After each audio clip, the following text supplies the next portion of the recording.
Ésaïe 40, verset 31.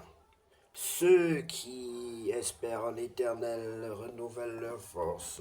Ésaïe 40, verset 31.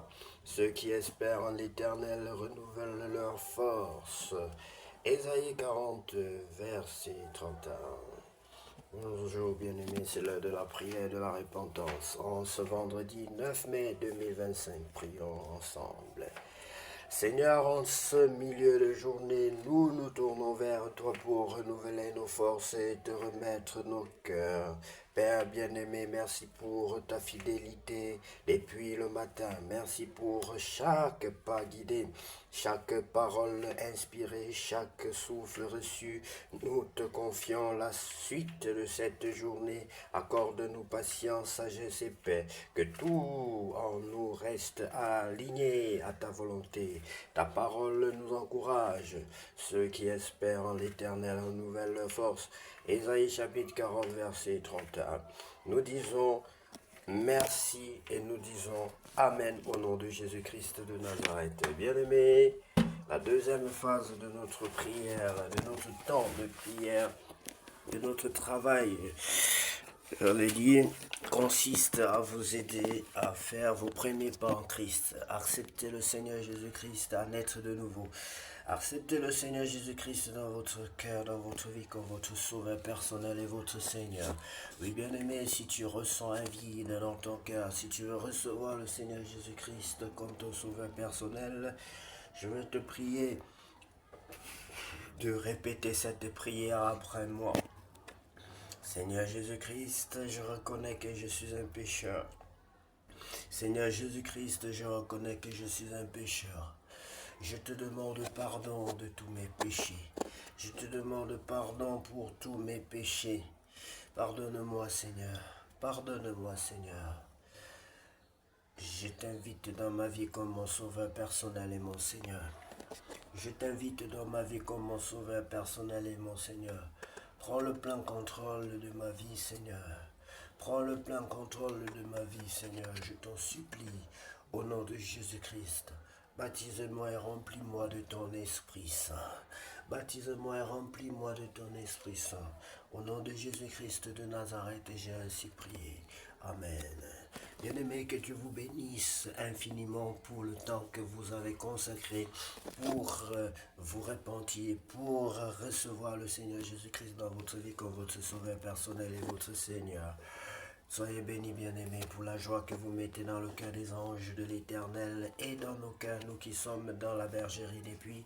Que Dieu vous bénisse. Demeurons dans la parole de Dieu. Que Dieu crée en nous la joie, la paix, l'amour et surtout l'amour de sa parole. Que nous soyons passionnés des choses spirituelles, de la prière, passionnés de la lecture de la parole de Dieu, passionnés de la louange, de l'adoration. Donne-nous la santé à notre vision. Donne une bonne santé à notre vue, à notre vision, à notre être intérieur et extérieur, Seigneur. T'en supplie au nom de Jésus. Bien-aimés, lisons la parole de Dieu dans le livre de Lévitique, chapitre 18.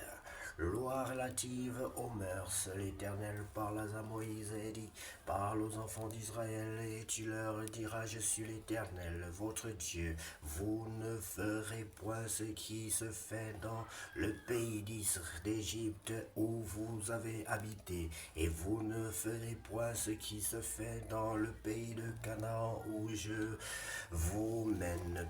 Vous ne suivrez point leurs usages, vous pratiquerez mes ordonnances et vous observerez mes lois, vous les suivrez, je suis l'Éternel votre Dieu, vous observerez mes lois et mes ordonnances, l'homme qui les mettra en pratique vivra par elles, je suis l'Éternel. Nul de vous ne s'approchera de sa parente pour découvrir sa nudité, je suis l'Éternel. Tu ne découvriras point point la nudité de ton père, ni la nudité de ta mère. C'est ta mère, tu ne découvriras point sa nudité. Tu ne découvriras point la nudité de la femme de ton père, c'est la nudité de ton père. Tu ne découvriras point la nudité de ta sœur, fille de ton père ou fille de ta mère, née dans la maison ou née hors de la maison. Tu ne découvriras point la nudité de la fille de ton fils ou de la fille de ta fille, car c'est ta nudité. Tu ne découvriras point la nudité de la fille et de la femme de ton père, née de ton père, c'est ta sœur. Tu ne découvriras point la nudité de la sœur de ton père, c'est la proche parente de ton père. Tu ne découvriras point la nudité de la sœur de ta mère, car c'est la proche parente de ta mère. Tu ne découvriras point la nudité du frère de ton père. Tu ne t'approcheras point de sa femme, c'est ta tante. Tu ne découvriras point la nudité de ta belle-fille, c'est la femme de ton fils. Tu ne découvriras point sa nudité. Tu ne découvriras point la nudité de la femme de ton frère, c'est la nudité de ton frère. Tu ne découvriras point la nudité d'une femme et de sa fille. Tu ne prendras point la fille de son fils, ni la fille de sa fille, pour découvrir leur nudité. Ce sont les proches parentes, c'est un crime. Tu ne prendras point la sœur de ta femme pour exciter une rivalité en découvrant sa nudité à côté de la femme pendant sa vie. Tu ne t'approcheras point d'une femme pendant son impureté menstruelle pour découvrir sa nudité. Tu n'auras point commerce avec la femme de ton prochain pour te souiller avec elle. Tu ne livreras aucun de tes enfants pour le sacrifice à Moloch. Et tu ne profaneras point le nom de ton Dieu. Je suis l'Éternel. Tu ne coucheras point avec un homme comme on couche avec une femme. C'est une abomination. Tu ne coucheras point avec une bête pour te souiller avec elle. La femme ne s'approchera point d'une bête pour se prostituer à elle. C'est une abomination. Ne vous souillez par aucune de ces choses, car c'est par toutes ces choses que se sont souillées les nations que je vais chasser devant vous. Le pays en a été souillé, je punirai son iniquité, le pays vomira ses habitants. Vous observerez donc mes lois et mes ordonnances, et vous ne commettrez aucune de ces abominations, ni l'indigène, ni l'étranger qui séjourne au milieu de vous, car ce sont là toutes les abominations qu'ont commises les hommes du pays qui y ont été avant vous, et le pays en a été souillé. Prenez garde que le pays ne vous vomisse. Si vous le souillez comme il aura vomi les nations qui y étaient avant vous, car vous, attendez, prenez garde que le pays ne vous vomisse. Si vous le souillez, comme il aura vomi les nations qui étaient avant vous. Car tous ceux qui commettront l'une de ces abominations seront retranchés du milieu de leur peuple.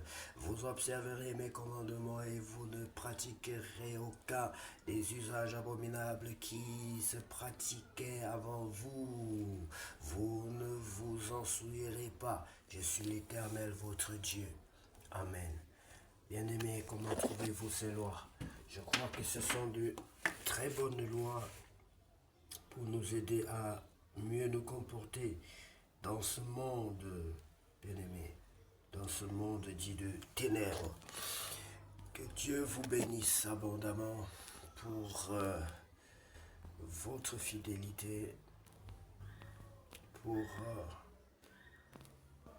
la crainte qu'il y a dans votre cœur pour sa personne. Que Dieu vous bénisse et surtout que cette journée soit la plus belle de toutes les journées, bien-aimées, que vous avez vécues sur cette terre.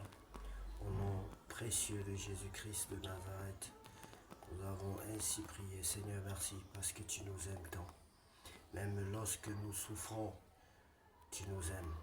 Nous croyons souvent que tu nous as rejetés, mais tu nous épargnes des grands malheurs. Béni sois-tu, Seigneur Jésus, parce que les petits malheurs, ce que nous pouvons appeler malheur, n'est qu'un signe que tu nous envoies pour nous montrer combien de fois tu combats spirituellement, tu nous défends spirituellement. Béni sois-tu, Seigneur. Merci pour le mal et le bien qui peut nous arriver. Merci qu'à toi se revient la gloire au nom de Jésus, car il est écrit que si je vis, c'est Christ qui vit en moi. Bien-aimés, soyez bénis. Dieu vous protège, Dieu combat pour vous. Même quand vous ressentez la maladie ou bien les douleurs, sachez que le combat est rude. Et combattez aussi, priez, veillez, priez, comme a dit le Seigneur. Car lui seul revient la gloire, la puissance et l'honneur pour tous les siècles. Amen.